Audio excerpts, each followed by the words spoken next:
Bonjour à chacun et chacune et par avance, bonne année bénie en sa présence. Que le Seigneur nous accorde d'être maison de prière pour toutes les nations. Je lis avec vous Marc 11, verset 17.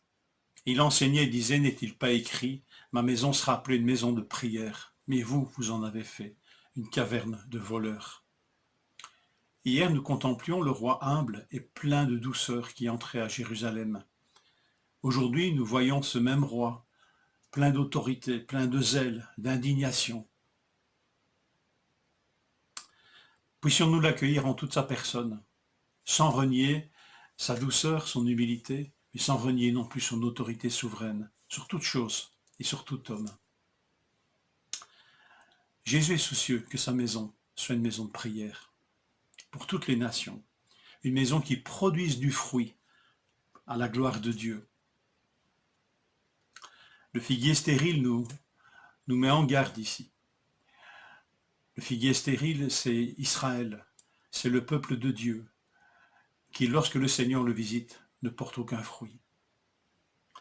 Béni soit Dieu pour son infinie patience, parce que dans un autre texte, notamment dans Luc 13, verset 6, Jésus nous donne une parabole d'un figuier stérile. Et le maître veut le couper, et finalement, le vigneron intercède. Laisse-le encore cette année. Je lui apporterai des soins. Peut-être portera-t-il du fruit. Et s'il n'en porte pas, bien alors tu le couperas. Que nous puissions nous appuyer encore sur la patience bienveillante de Dieu qui veut former Christ en nous. Christ qui est aussi l'homme de prière. Que nous puissions à son image être maison de prière. Rappelons-nous que le Seigneur a fait de nos corps le temple de son esprit. Il a fait de l'Église communautairement le temple de son esprit, à Corinthiens 3, à Corinthiens 6. Si nous sommes temple de Dieu, individuellement et communautairement, nous sommes aussi donc maison de prière pour toutes les nations. Sans doute pour cela que Paul va rappeler en ces mots ceci, faites en tout temps, par l'Esprit, toutes sortes de prières et de supplications. Veillez à cela avec une entière persévérance, priez pour tous les saints.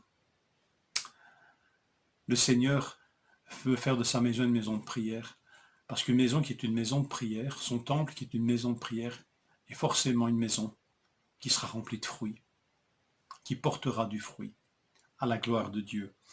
Rappelons-nous de Jean 15 et de tout cet enseignement sur le cep et les sarments.